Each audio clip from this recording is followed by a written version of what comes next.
Empecemos y de alguna manera vamos admitiendo mientras vamos charlando. Buen día a todos, ¿no? Yo soy el doctor Iriarte, soy profesor adjunto de la cátedra y hoy me toca dar la clase de psicoterapias. Es una clase que a mí me gusta dar mucho porque gran parte de mi trabajo está destinado a esto, ¿no? Yo soy un médico que ha trabajado mucho sobre este tema y me gusta, he escrito un libro en gran medida sobre esto. Soy un tipo que le gusta estudiar la relación médico-paciente y todos sus vericuetos en ese sentido, porque considero que es la base de un poco de una medicina humana, una medicina, digamos, en la cual uno puede hacer un buen diagnóstico, porque los errores que yo veo a lo largo de la vida profesional y de la vida docente, son producto en gran medida de un poco adecuado o mal manejo de la relación médico-paciente.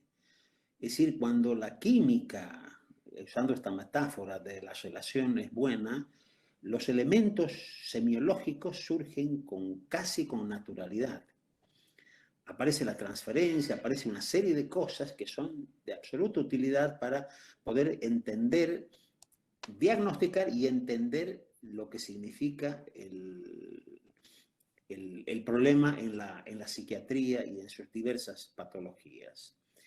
Ustedes van a entender a lo largo de esta clase, está dividida en dos partes. Hay una parte que yo le llamo una parte epistemológica, que es un poco las consideraciones sobre cómo uno aprende, cómo uno tiene que ponerse a trabajar sobre este tema, y la segunda parte es una parte técnica en este sentido.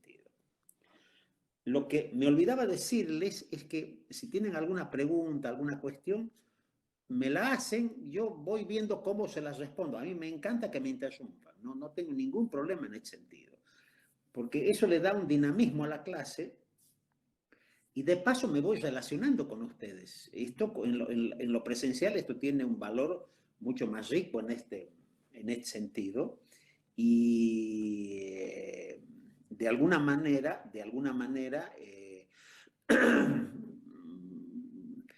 esta es una suerte de meta ejemplo de lo que yo voy a presentarles a ustedes en este momento. Entonces,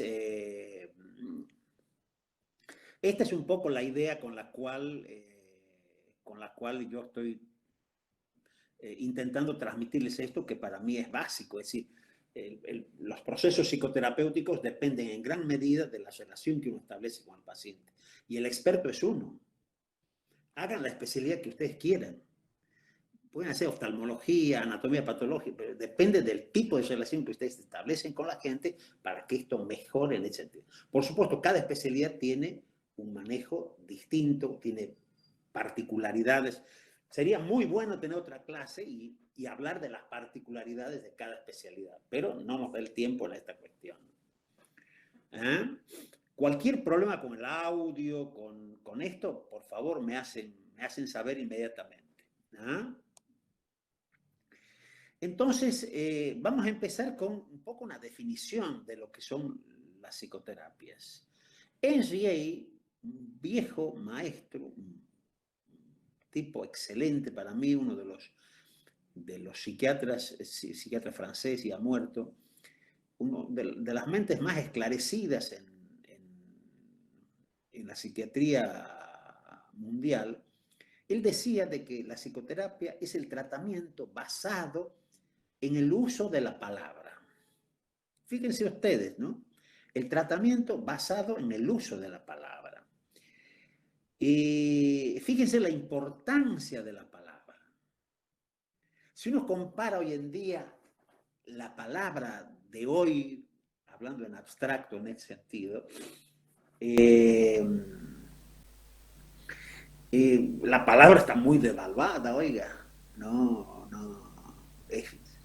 La palabra En general, hoy estás refrendado por documentos. Esto es decir, te doy mi palabra de que te voy a pagar, no existe. Entonces, y la palabra del médico tampoco es una palabra, digamos, que tenga acciones en alza, para nada. La palabra del médico también está sufriendo este proceso de depreciación en este sentido. Entonces, yo quiero rescatar este concepto en este sentido. Y modestamente, pero muy modestamente, cuando yo escribí este libro que les comento, yo le agregué algo a esta definición, precisamente por estas características sociales que les estoy describiendo. Por estas características sociales. Ella decía de que la psicoterapia es el uso de la palabra, pero yo le he agregado el uso racional de la palabra. Porque la palabra no es inocua. La palabra puede literalmente matar. Y no estoy exagerando, ni estoy siendo un alarmista con esto. Ustedes lean los diarios y ustedes se van a dar cuenta de que palabras dichas, mal dichas, en este sentido, causan este tipo de circunstancias en este sentido. Y la palabra del médico tiene que ser una palabra enmarcada en todo un proceso en el cual tiene que haber un cuidado, tiene que haber una tipificación a quién me estoy dirigiendo.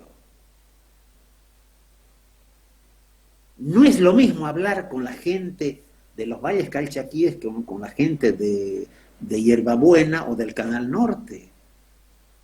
El médico tiene que saber hablar, elegir las palabras y la claridad con la cual él tiene que hablar y hacerse entender. A mí me gusta este tema porque está muy lindante con la filosofía y los médicos a veces no tenemos en cuenta qué tipo de filosofía usamos para tratar a los pacientes. Fíjense ustedes que Ortega y Gasset, un filósofo de mucha nota de España, él decía una frase que a mí me la enseñó un filósofo tucumano, el profesor Rojo, y él me decía, la claridad es la cortesía del filósofo. Eso decía Ortega y Gasset. Cuando Rojo me cuenta esto, yo en el acto pienso, la claridad es una obligación del médico y especialmente del psiquiatra.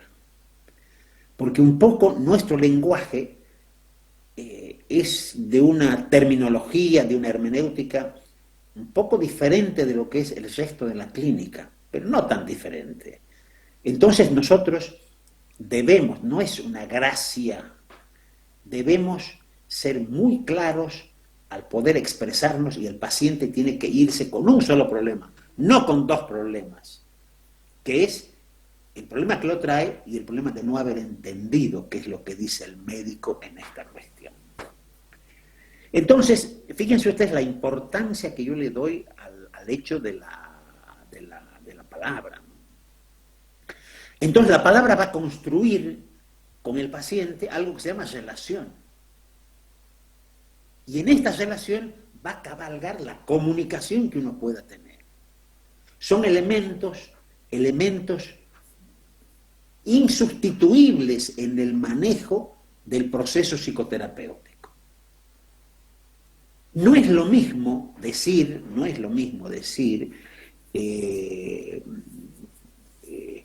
una palabra que tenga una adjetivación, digamos, ofensiva, y para otro puede sonar muy ofensiva en alguna medida. Va a depender, por ejemplo, de la entonación, del cómo uno diga las cosas. Fíjese la importancia de esto. Es decir, lo que se dice y cómo se lo dice. Elementos básicos en la construcción de la comunicación con el paciente en ese sentido. Con esto me estoy refiriendo siempre a que el paciente es el centro de nuestra atención. No es el médico el centro de esta atención. Entonces, ustedes van, de alguna manera, ustedes van entendiendo, digamos, la importancia de lo que es la construcción de la relación, el tipo de comunicación que estamos utilizando y qué es lo que estamos diciendo en este sentido. Porque los médicos en general no transmitimos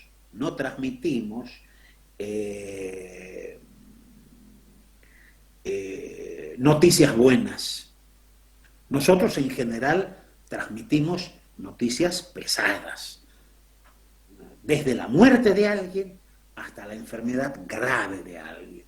Decir este paciente tiene una esquizofrenia y el pronóstico es tal, tiene una magnitud que va a depender a veces nuestra relación con el paciente de cómo se lo digamos, y esto puede mejorar la condición del paciente o puede empeorar la condición del paciente.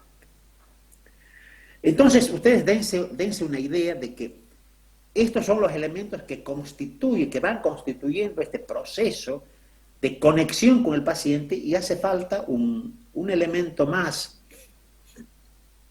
dentro de la constitución de la relación, que es el poder que hay en cada relación humana, y más entre la relación de un médico y un paciente.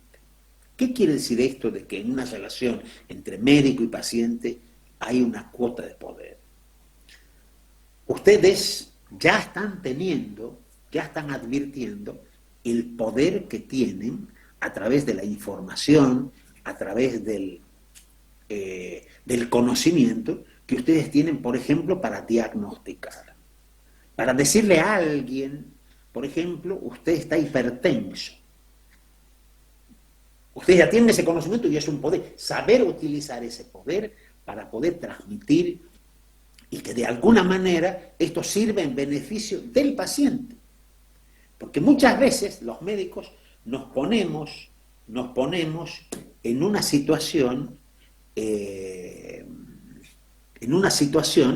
donde el actor principal es el médico y no el paciente. El actor principal de esta historia siempre es el paciente.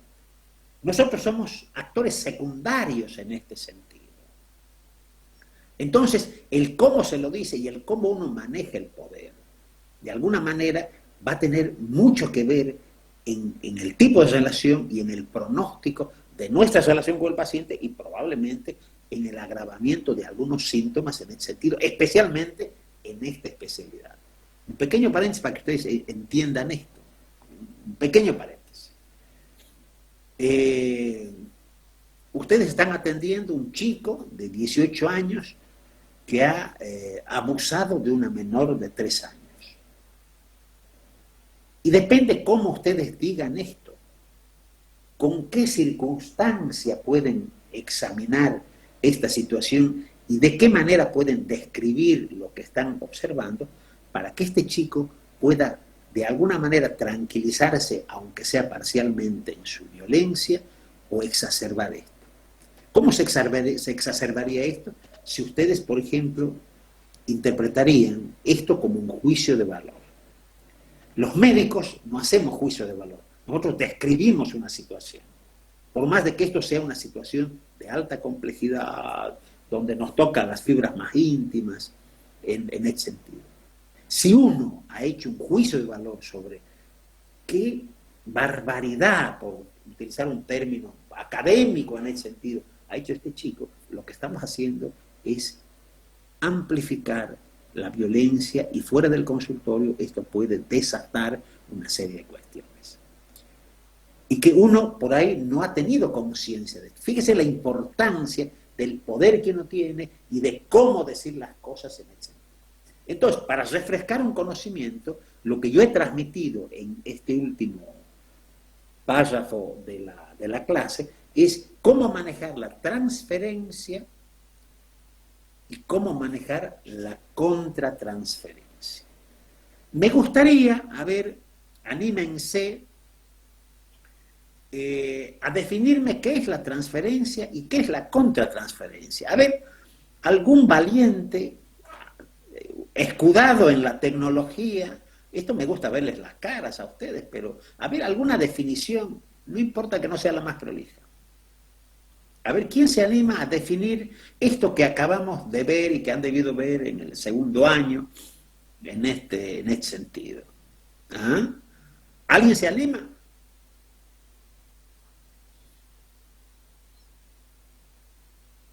Son 100, che. No. ¿Ah?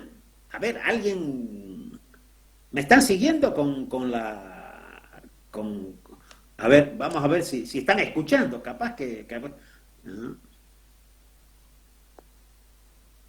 Vamos a escribir para que me contesten.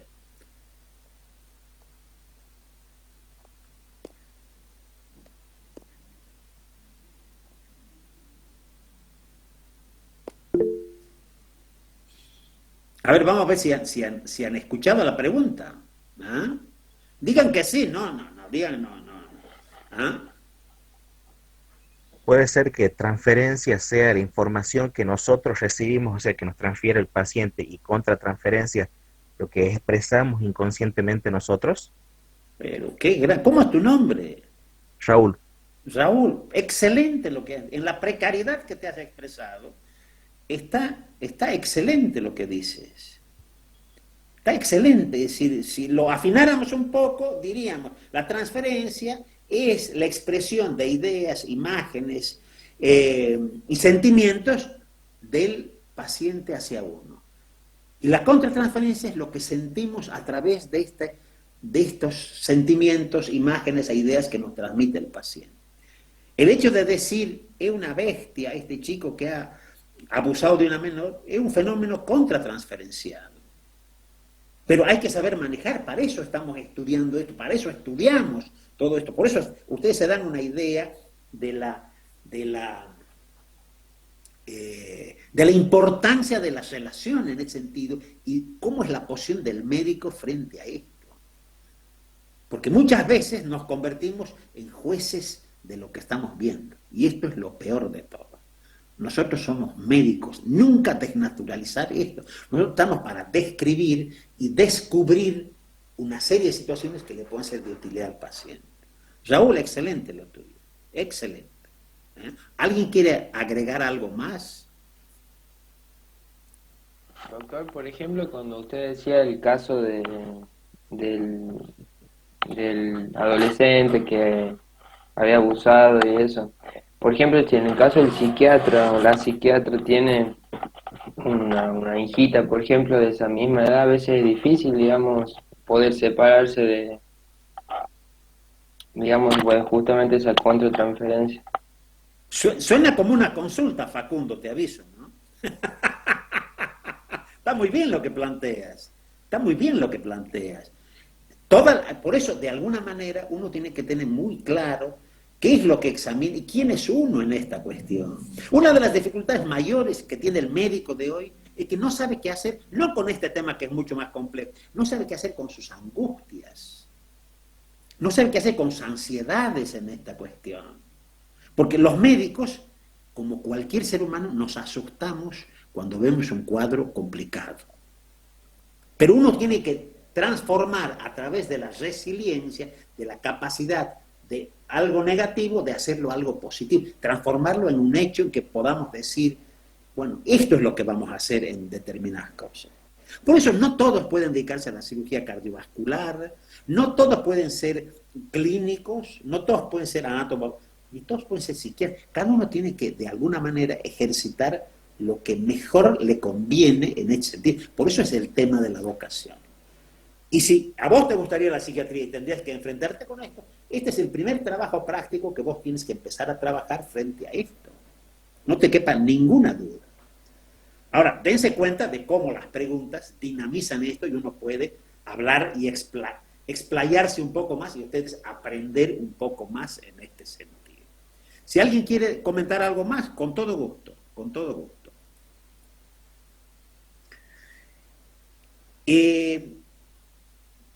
Para dar paso a la segunda parte, quiero hacer un comentario sobre algo que a los estudiantes de medicina y a los médicos les cuesta una enormidad. toda entrevista, toda consulta tiene algo de objetivo y algo de subjetivo. Nosotros, cuando yo era estudiante, igual que ustedes, éramos grandes voyeristas. ¿Se entiende este término? Creo que sí, ¿no? Éramos grandes observadores o miradores de los síntomas, de lo que se veía. Pero si ustedes no ven por debajo de ese síntoma qué se dice, qué se transmite en esta cuestión, entonces ustedes van a perder más de la mitad de todo lo que les está diciendo el paciente. Voy a poner un ejemplo que no tiene que ver con la psiquiatría, con la ginecología.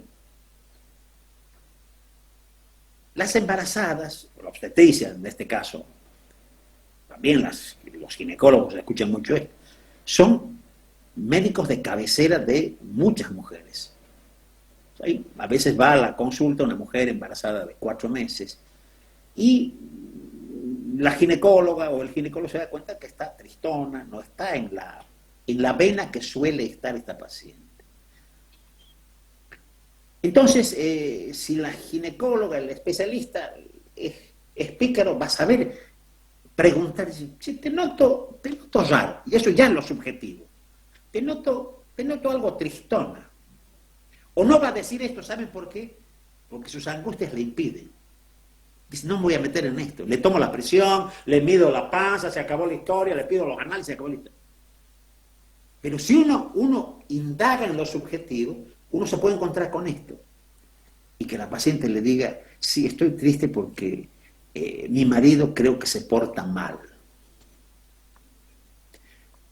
Pregunta para ustedes. ¿Qué harían ustedes ante esa circunstancia que yo estoy planteando? Es de a uno, no se amontonen, por favor. ¿Qué harían ustedes?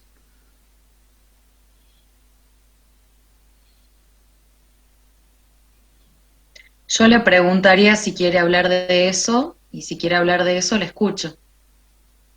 Pero Camila es tu nombre, ¿verdad? Sí. Bien, Camila. Muy bien. Muy bien, Camila. Preguntarle si ella quiere hablar. Has incorporado algo que en el orden de los médicos a veces es imperativo. Bueno, decime, ¿qué te está pasando? Cuando vos preguntas, lo haces más delicado, más amoroso al tema. Entonces la paciente te puede decir, sí, se porta mal. Y vos ya puedes, ya con el permiso, puedes decir, ¿qué es portarse mal? Y entonces te puede contar esto que es bastante común y te dice, creo que tiene otra mujer. Y aparece otro espacio de la entrevista en una consulta ginecológica que tiene que ver con lo subjetivo.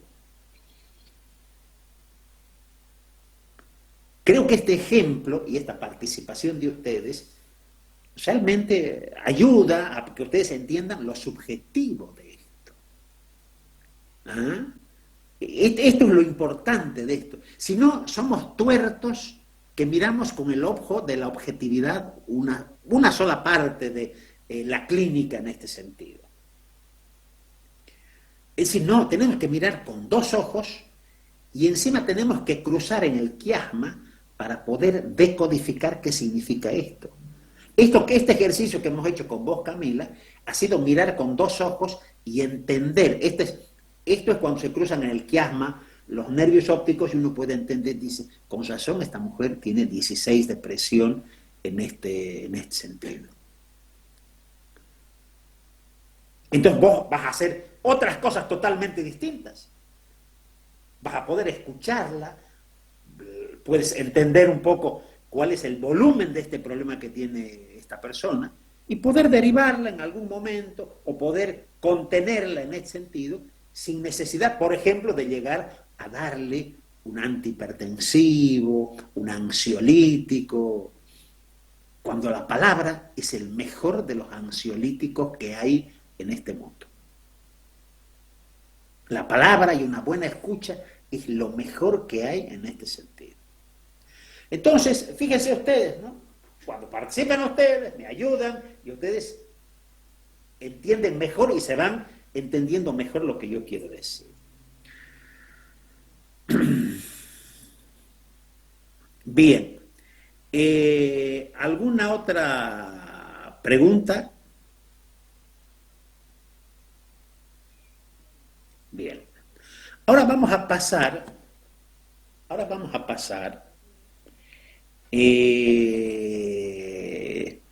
a aspectos más técnicos de lo que son las psicoterapias. ¿Ah?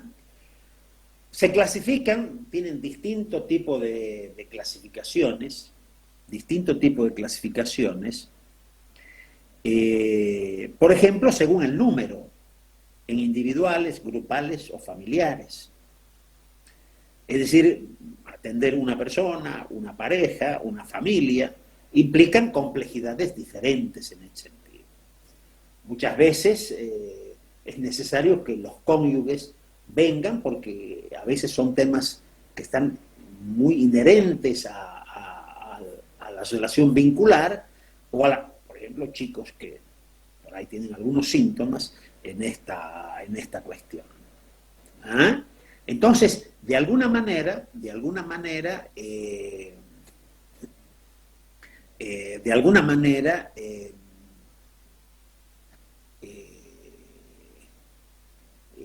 esto es un elemento que para los especialistas esto es mucho más que para un médico recién recibido o un médico generalista en esta cuestión.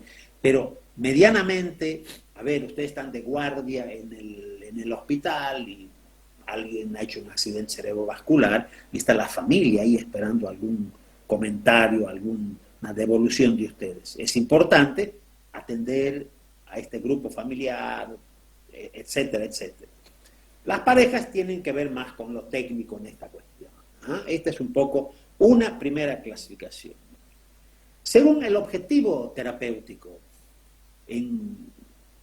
se dividen en psicoterapias superficiales y psicoterapias profundas. ¿Cuál es la diferencia entre una y otra en esta cuestión? Las superficiales van solamente al síntoma, ¿no? Es decir, alguien no puede dormir, por ejemplo, entonces podemos ver que el circuito que hace para dormir esta persona es bastante tóxico, por ejemplo, mucha comida, mucho café, trabajar hasta tarde. Entonces la ansiedad no cede y aparece el insomnio y entonces podemos trabajar sobre esos aspectos higiénicos y poder resolver un poco el insomnio. También cabe en alguna medida alguna administración de algún ansiolítico o algún hipnótico en ese sentido como parte de este tema en esta cuestión. Y las psicoterapias profundas obviamente van a los síntomas y de alguna manera van a la causa de estas cuestiones. Volviendo al ejemplo anterior, exceso de trabajo, mucha comida en ese sentido, lo subjetivo de esto sería preguntarse, ¿por qué esta persona que no puede dormir trabaja tanto? ¿Cuál es la necesidad? Les van a decir cosas muy simples, ¿no? Quiero ganar dinero, necesito pagar mis cuentas. Que eso sería lo objetivo. ¿Y lo subjetivo qué será? Por ejemplo, a ver, se me ocurre, a ver qué opinarían ustedes en esta cuestión. No estar tanto tiempo en la casa. Puede ser una explicación. O tener una tercera persona con la cual uno puede compartir algo y uno llegar a la casa y hotelizar la casa. No sé si se entiende el neologismo. Es decir, hotelizar la casa, como duermo, me baño y me voy. En las fobias, por ejemplo, un traumatismo en la infancia es un poco la etiología de un temor, qué sé yo, a las arañas o a los bichos en ese sentido. Las terapias superficiales, algunas que conocemos, son las terapias sistémicas. El análisis transaccional hoy no tan usado en la Argentina. El conductismo sí, y tiene mucha adhesión en ese sentido. tiene mucho predicamento en la Argentina, acá en Tucumán también hay gente que trabaja sobre esto. El conductismo es básicamente trabajar, como yo les decía, sobre los síntomas, sin que nos interese lo subjetivo de esta cuestión. El análisis transaccional está basado más en cómo uno entiende las relaciones de determinado tipo de familias, de parejas o de padres e hijos y poder trabajar exclusivamente sobre eso. Y las terapias sistémicas, que también hoy en día tienen un predicamento enorme, porque antes cuando yo me recibí de psiquiatra, la terapia sistémica era una especialización en el sentido, así la hice yo, pero hoy en día es una necesidad. Uno después se puede especializar aún más, pero hoy en día un psiquiatra que no conozca algo de familias y de parejas no está bien formado. Porque de alguna manera el síntoma que se genera en una familia tiene que ver con los padres, tiene que ver con los hijos y tiene que ver con los abuelos. Tiene que ver con 3 generaciones en este sentido. ¿Ah? Entonces, de alguna manera, de alguna manera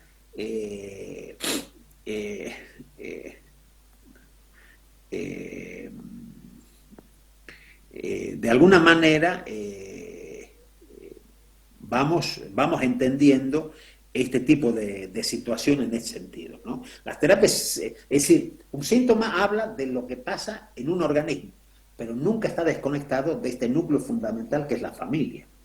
Es decir, dentro de la concepción que uno tiene hoy en día, en ese sentido, el individuo y la familia están de alguna manera tan relacionados que no podemos dejar de verlos en esta cuestión. Yo les he puesto ejemplos donde constantemente estamos analizando la sintomatología de un individuo en relación hacia la familia. La familia en ese sentido cumple un papel no solamente importante en la explicación, sino en la terapéutica. Una familia que se compromete con el tratamiento tiene obviamente mejor pronóstico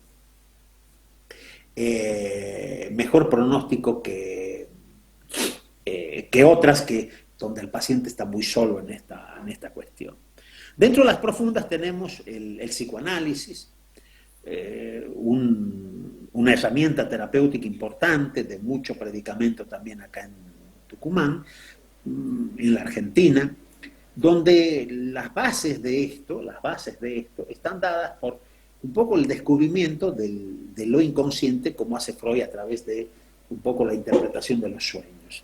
Es decir, esto es, yo diría, una de las cosas más valiosas de Freud. Yo he leído la obra de Freud 2 veces, conozco bien este tema, no soy psicoanalista, pero esto me parece un hallazgo, un aporte absolutamente importante en ese sentido.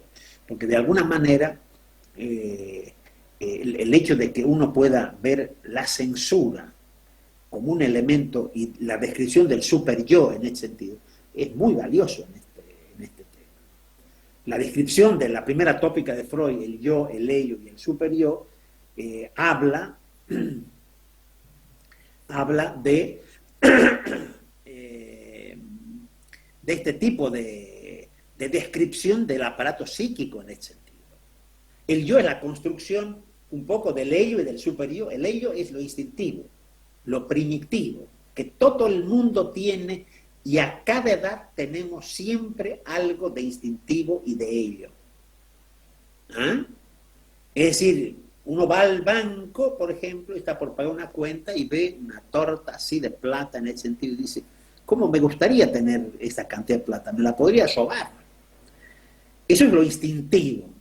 Entonces aparece el superior y le dice, mira, quédate quieto, que sabes que hay que laburar para eso. ¿Sí? De alguna manera, y ahí aparece el yo, que es la construcción un poco de estas interrelaciones, dicho muy en simple y para que ustedes entiendan este tipo de juegos. Esto tiene una profundidad obviamente más grande, pero ustedes tienen que entender, digamos, básicamente cómo Freud describe este tipo de situaciones. ¿Ah? Y después, obviamente, lo inconsciente y lo consciente en ese sentido. Es decir, otro de los aportes, yo diría, importantísimos de Freud en este tema. Ustedes me preguntarán si es mejor las terapias superficiales o las terapias profundas. Yo les puedo decir de que nada es desdeñable en este tipo de trabajo. Muchos pacientes mejoran con terapias superficiales, muchos pacientes necesitan terapias profundas. Uno tiene que, de alguna manera, tener varios tipos de bisturíes para poder, digamos, entrarle a este tipo de cuestiones. Esto no es solamente de una, no es un juicio de valor, por ser superficial es menor o profundo es mayor, no. Todo sirve en esta cuestión, porque los pacientes obviamente son diferentes en ese sentido. Hay gente que, como en la conversación que tuvimos con algunos de los alumnos, le pregunto a ver si quiere hablar de esto, y por ahí se van a encontrar, no, doctora, deje, yo me la arreglo sola. Y ustedes tienen un límite que hay que saber respetar porque es una decisión de ella en ese sentido. Entonces ustedes tendrían que hacer algo más sobre la superficie que sobre lo profundo. El análisis existencial, otra técnica que no está tan desarrollada obviamente hoy en día, ha perdido algún predicamento, pero de mucha utilidad. Y terapias grupales con orientación psicoanalítica, es decir, grupos de terapia que pueden de alguna manera trabajar con este tipo de orientación frente a esto. De acuerdo a la edad, tenemos niños, adolescentes, adultos y gerontes, es decir, terapias infantiles, terapias de adultos o terapias de gente mayor. Acá tengo que recomendarles algo y decirles algo en base al oficio que uno tiene en ese sentido. Los niños tienen que ser tratados con mucho cuidado. Yo siempre pienso de que un niño de 4 o 5 años que se orina en la cama y le cuesta salir y no ir a jugar con sus amigos y mandarlo a terapia, yo preferiría que los manden a terapia los padres. Yo preferiría esto, porque los chicos son un reflejo de lo que es la familia y de lo que son los padres. Habrán situaciones en que uno puede ver este tipo de situación, pero tendrían que ser las menos y no las más como creo que son ahora. Porque cuando uno entrega a un chico en esta cuestión, en general los padres se desentienden de esto. En lo que yo veo, hay un gran desentendimiento de esto y le piden explicaciones al terapeuta infantil cómo anda el chico sin, de alguna manera, haber hecho un espacio de reflexión en ese sentido. Pese a que los psicólogos infantiles, los psiquiatras infantiles, llaman a los padres, tienen entrevistas, pero yo creo que los que deben hacer terapia así taxativamente son los padres, aún están separados. Es más difícil todavía, pero esta es la indicación que yo tengo como definición en este tema. ¿Ya? ¿Algún comentario hasta ahora? Con los adolescentes también hay que tener mucho cuidado. Es decir, las depresiones en los adolescentes y los suicidios han crecido enormemente en esta cuestión. Enormemente. Nunca minusvalizar un síntoma como se hace habitualmente, es una frase, menos mal que me la he acordado, no la tenía apuntada, está por llamar la atención, quiere llamar la atención. Todos síntomas para llamar la atención, para decir estoy mal. Todo síntoma, fiebre, un infarto, todo. Esto de pensar que esto tiene un carácter así, digamos, de decir te tengo que tener agarrado a través del síntoma, es una parte de la problemática, pero no es toda la problemática. Es decir, darle la atención que merece a alguien sin hacerse cargo de la problemática, sino comprometerse con la problemática, creo que es lo que corresponde en ese sentido.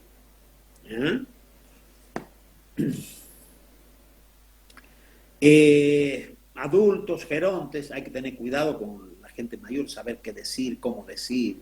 Son individuos más frágiles, más vulnerables. No sé, a veces el cómo se dicen algunas cosas hay que ser muy cuidadoso. Por eso he hablado media hora sobre la relación y cómo introducir este tipo de situaciones frente a él. La duración, psicoterapias breves, 30 sesiones y más de 30 psicoterapias un poco más prolongadas en esta cuestión. Esta es más o menos una parte de la de la clasificación que por ahí les va a servir a ustedes para el examen en ese sentido.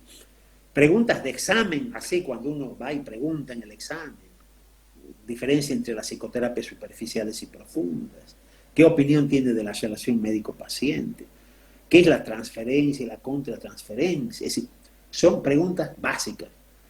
Como se dice hoy en día, un término parece académico, preguntas killer. Si no saben eso, es difícil que puedan aprobar un examen. Son cosas básicas y elementales en ese sentido. ¿Ah? Es como que dice el profesor Orlengui, la semiología y la farmacología, cosas básicas para poder aprobar esta materia. ¿Ah? Entonces, en estos últimos minutos que nos quedan, a ver, hagamos un pequeño break en ese sentido. ¿Alguna pregunta, algún comentario? Viene muy bien una pregunta o un comentario en esta cuestión. Ajá, acá hay una pregunta, a ver, vamos a mirarla con mayor atención. Dice Rosalía, doctor, hay tipos de terapias que están contraindicadas para algunos pacientes. Muy buena, Rosalía, espectacular la pregunta, espectacular.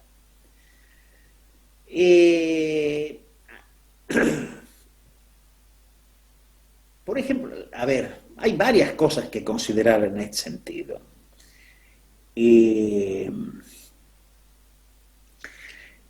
Las terapias siempre están destinadas a hacer el bien. Se entiende esto, ¿no? Estamos tratando de corregir aspectos deficitarios en la salud. Pero, de alguna manera, determinado tipo de personas condicionan determinado tipo de terapias. Por ejemplo, una persona mayor, digamos que, por ejemplo, tiene un cáncer terminal y se ha deprimido. ¿Qué tipo de terapia uno podría instalar en este tipo de personas? Revisar, a ver, Rosalía, te estoy preguntando también a vos, revisar la historia infantil de este sujeto o preocuparse por el aquí y ahora. A ver cómo podemos acomodar mejor sus cosas en ese sentido. ¿Qué opinión te merece esto? ¿Has escuchado, Rosalía? ¿Estás todavía ahí? Bien, ¿por qué no hablas por el micrófono? Liberas el micrófono y te escuchamos.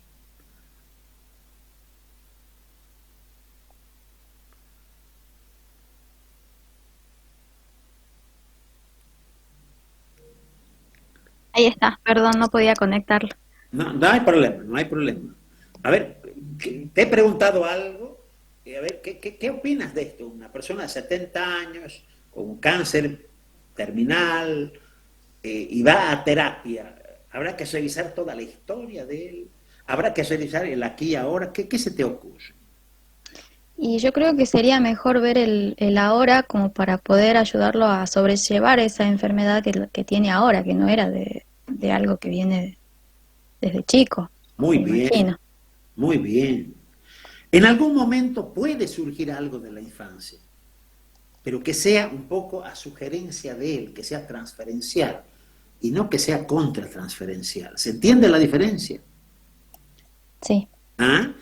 Si él te dice, mira, mire, he tenido yo un dolor enorme porque, qué sé yo, esto.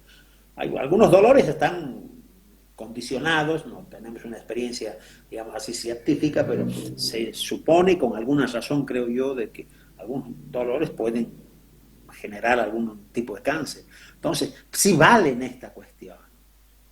Nunca cerrarse a esto, pero lo que él quiere es acomodar el aquí y ahora para sentir que está acompañado. Por eso la importancia de la relación. Si el paciente no se siente acompañado, esto es muy difícil de que esto funcione, ¿no? Así que muy buena la pregunta en este sentido. ¿Alguna otra pregunta?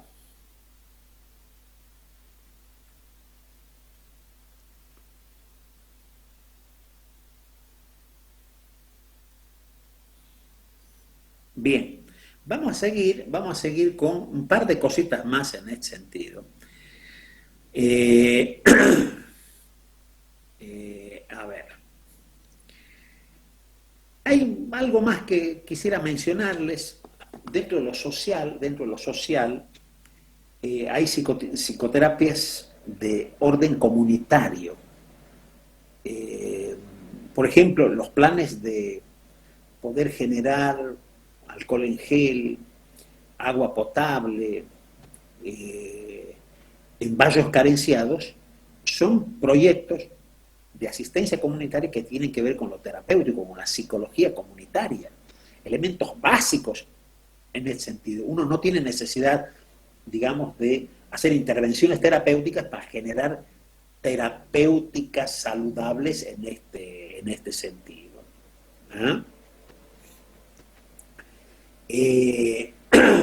Entonces, de alguna manera,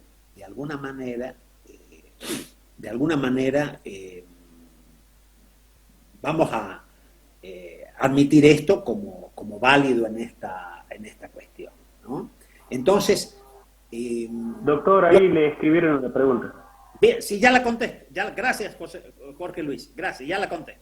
Estoy terminando esto para poder contestar ahí en esta cuestión.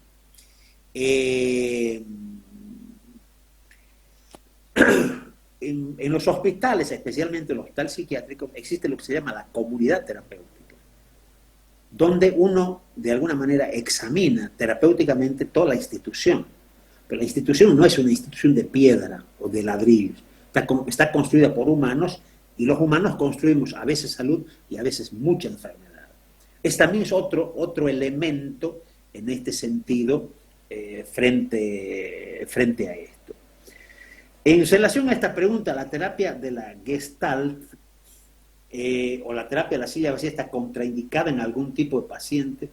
Yo no tengo gran experiencia con la Gestalt, conozco lo que es la Gestalt, que está destinada a ver el todo de las cosas. Gestalt quiere decir el todo de las cosas. No creo, pero creo que valen las mismas consideraciones que estamos haciendo, depende con quién nos encontremos. A ver, para reformular un poco esto, la terapia no tiene que estar acomodada al gusto del médico. La terapia tiene que estar acomodada al gusto del cliente. Es decir, el traje no es para el médico, es para el paciente. Entonces, si ustedes se ubican en eso, ustedes van a tener en este arsenal una serie de cosas que a ustedes les van a poder dar mayor satisfacción en ese sentido. Los pacientes que me llegan a mí al consultorio, yo siempre les digo, no todos son para mí. Lo que yo hago cuando recibo un llamado de teléfono es orientar a ver si es para mí esto o es para otro tipo de especialista en ese sentido. Entonces, uno tiene que pensar en el paciente, no pensar en que este paciente le puede generar dinero, prestigio y toda la sarta de cosas que uno suele pensar en este tema. ¿Ah? Entonces, uno tiene que acomodar esto en función de lo que necesita el paciente. Son como los cirujanos. Los cirujanos, si son flacos, operan. Si son gordos, operan. A veces los psiquiatras estamos eligiendo, a mí me gustan más los flacos que los gordos. No es así el tema. Esto se da mucho en esta especialidad. Se da mucho además que uno alfabetiza al paciente, le enseña términos que no tendrían por qué saber. El complejo de Edipo, mi neurosis, no sé qué otra estupidez más en este sentido, no quiero dilatarme en esta cuestión. El paciente tiene que entender en su lenguaje y en su contexto qué es lo que le pasa. Por ejemplo, vamos a poner otro ejemplito en esta cuestión. Un chico de 7 años que duerme con los padres es bueno, y viven en los valles calchaquíes, sería hasta, yo diría, iatrogénico decir, mire, esta situación incestuosa en la cual viven ustedes en este sentido. Esto dicho así, esto puede generar muchísimo malestar y muchísima violencia en este tema.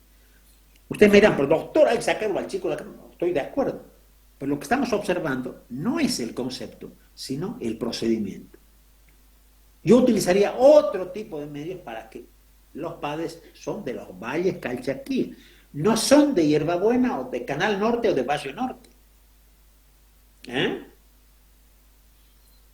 Bueno, creo que con esto hemos llegado al final un poco de la clase. Me gustaría algún comentario de la clase. No les he visto las caras, les veo unas caras lindas ahí en las fotos. Claro, las fotos son otra cosa, ¿no? Pero un comentario me gustaría para irme a almorzar a mi casa a ver con alguna sensación, ya sea deficitaria o no. Un comentario sobre la clase me interesa, eso sin ninguna duda. Sería bueno por el micrófono, ¿no? Sería mejor esto. Tampoco es una obligación, no me voy a poner en duro en esta cuestión, no. Quien quiere opinar, opina, quien puede opinar, opina, si no, no hay ninguna... Milagros dice, excelente clase, doctor, muy interesante. Milagros, a ver, ponete ahí al tono, a ver, te quiero ver la cara.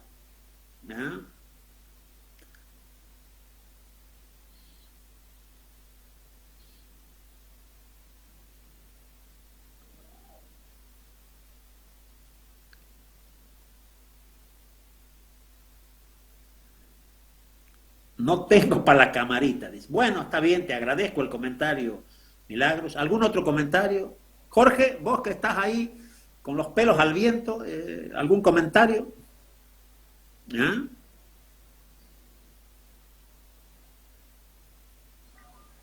No, doctor, excelente la clase. Yo soy docente, estoy ingresando, estaba presenciando su clase, estoy entrando a la cátedra y nada, la verdad que le agradezco, clarísima, digamos, y transmitiendo muy bien lo humano, que es lo importante, digamos, y el poder de la palabra. Eso me gusta, ¿no? Se entendió muy bien, esto es lo que ve, se dan cuenta que yo trato de, lo que yo digo, de la claridad, acuérdense de Ortega y Gasset, la claridad es la cortesía del film, la claridad es la obligación del lugar, esto es lo que